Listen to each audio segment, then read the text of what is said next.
Et bonjour à tous, bienvenue sur cette nouvelle vidéo. Aujourd'hui, on va faire la critique de l'épisode 1 de la saison 2 de Loki qui est sorti hier à l'heure où vous regardez cette vidéo. On va évidemment vous faire une partie sans spoiler, puis avec spoiler, où on va débattre sur le film, notre avis, notre critique et évidemment les possibilités pour le futur, les quelques théories qu'on a pu se faire sur cet épisode. C'est une série qualitative. Je rentre dans le thème, là, les pieds dans le plat en premier épisode, Directement. j'arrive avec un élan monstrueux.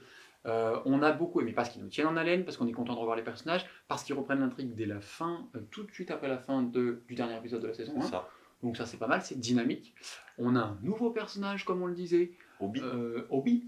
qui a un Obi. côté un peu comique dans Très cet comique. épisode, qui Vraiment. était avant, dans la saison 1, c'était plutôt Mobius, le côté un peu Ouais. comique. Là, vraiment, Obi est un personnage 100% comique, et qui apporte son charme à l'histoire, j'ai envie de dire, puisqu'il n'est pas inutile du tout, mais on en parlera dans la partie spoiler, et il fait rire. Donc, c'est sympa de voir ça. Et une nouvelle tête, quelque chose d'assez spécifique, qui s'inscrit tout à fait dans l'ADN de la série. Dans l'ADN, l'ADN de la série. Exactement, il parle bien le collègue, c'est fou. Et la série, petit commentaire, qui allie bien le côté comique au côté sérieux.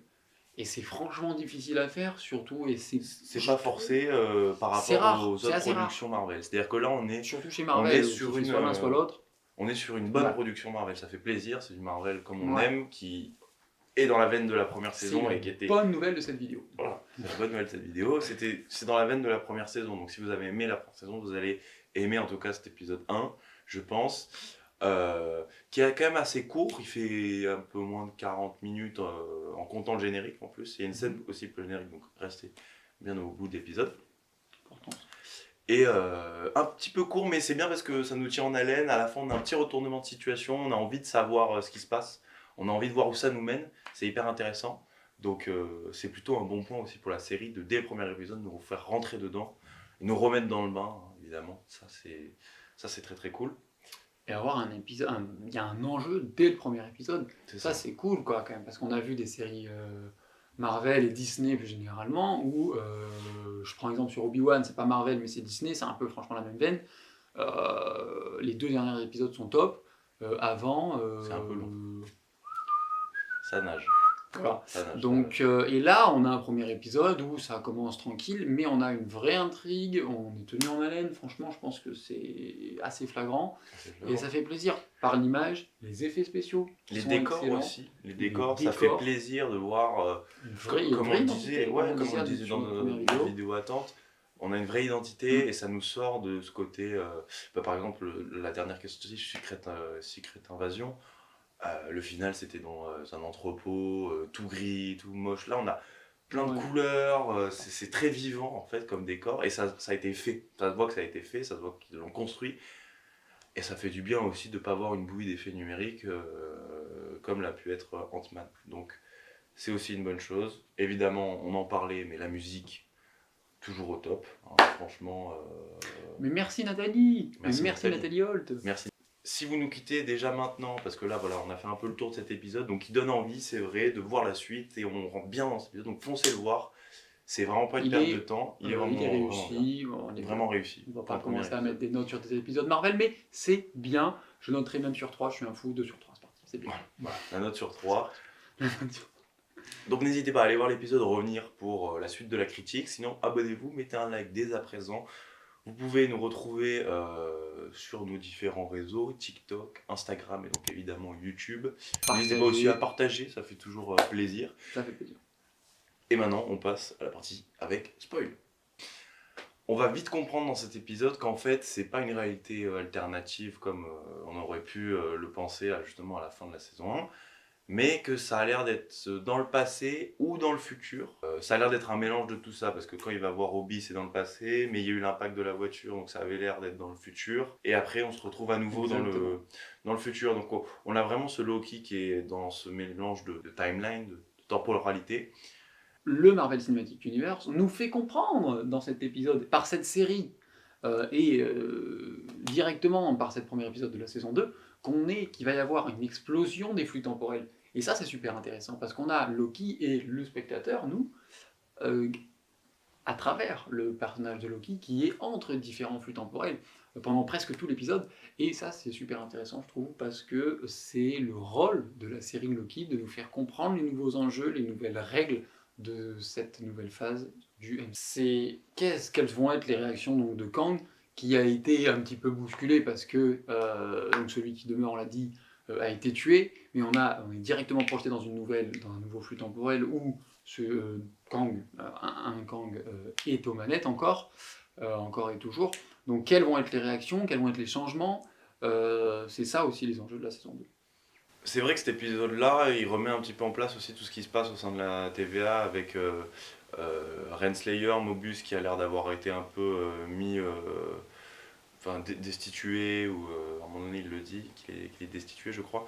Donc c'est vrai que ça remet aussi en place les liens des personnages par rapport à tout le monde, qu'est-ce qui se passe dans le TVA, Le commandement. comment ça va se passer, parce qu'on a aussi le flux temporel, ça c'est pas encore fini, qui est en train de se faire réparer donc, par Obi, qui lui n'a pas l'air d'avoir eu la mémoire effacée aussi, hein, il faut le dire. Obi, c'est vrai que c'est un personnage qui a l'air de se souvenir, alors que Mobius, lui, est dans l'incompréhension totale de qui est ce gars-là. Voilà, il faut quand même qu'on dise que le type, il check son pote qu'il a pas vu depuis 400 ans, personne ne réagit autour, c'est quand même...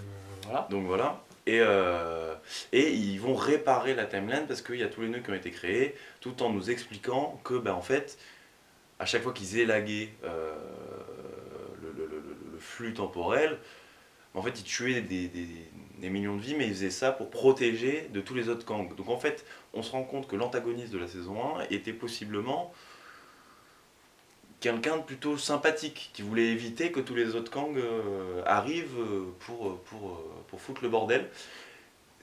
Et j'imagine que c'est ce qui va se passer au vu de la bande-annonce. Ils vont devoir retrouver les Kang, bref, il y a plein de pistes qui sont quand même ouvertes, et très peu qui sont fermées sur cet épisode-là, à part finalement le passé, le présent et le futur de la TVA qui semble un peu mystérieux.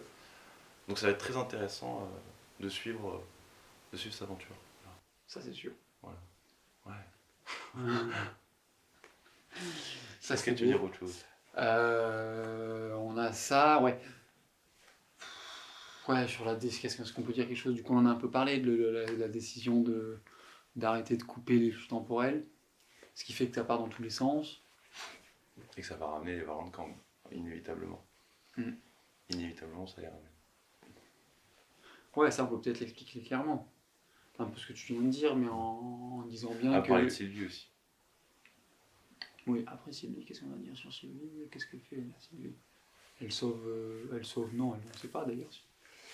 Elle a l'air d'être dans un autre flux temporel, par contre. Ouais. Oui, à la fin. Où elle se ravit, en fait, d'être dans un McDo, et au vu des bandes annonces, elle va travailler dans un McDo. Donc c'est vrai que ce personnage-là est un peu... on ne sait pas trop ce qu'il va faire, au vu de la fin de l'épisode.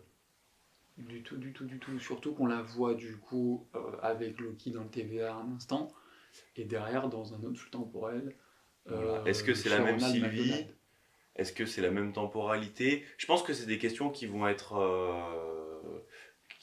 qui vont être éclaircies au fur et à mesure. Pour moi, j'ai ma petite théorie, c'est peut-être une boucle entre les Loki qui le ramène à chaque fois quand il doit se faire désintégrer. C'est peut-être un autre Loki qui le désintègre. Qui serait peut-être une possibilité de réponse de qui est-ce qui désintègre. Le désintègre, voilà. Parce que du coup. Parce qu'on ne sait pas qui c'est, et on ne sait pas quand est-ce qu'il revient, et du coup, ça serait Loki qui est Loki, et ça serait une jolie boucle. Ça serait une jolie boucle, mais ça crée une incohérence de comment il a fait la première fois pour s'en échapper, puisque ça a l'air d'être le futur, l'endroit où il se fait zapper. On a, dans ces premiers épisodes de la saison 2, l'illustration, la démonstration d'un appareil créé par Kang qui matérialise, qui met en forme tous les flux temporels, qu'ils soient contrôlés ou non. Et donc, ça pose la question de est-ce que Kang est à l'origine et au plein contrôle de tous les flux temporels ou non? Et ça, c'est intéressant. Parce que si c'est ça, le type, c'est le dieu du Marvel Cinematic Oui, Universe. parce Ce type qu'en est plus, avant, maintenant, il a construit partout la de tout temps, TVA. quoi.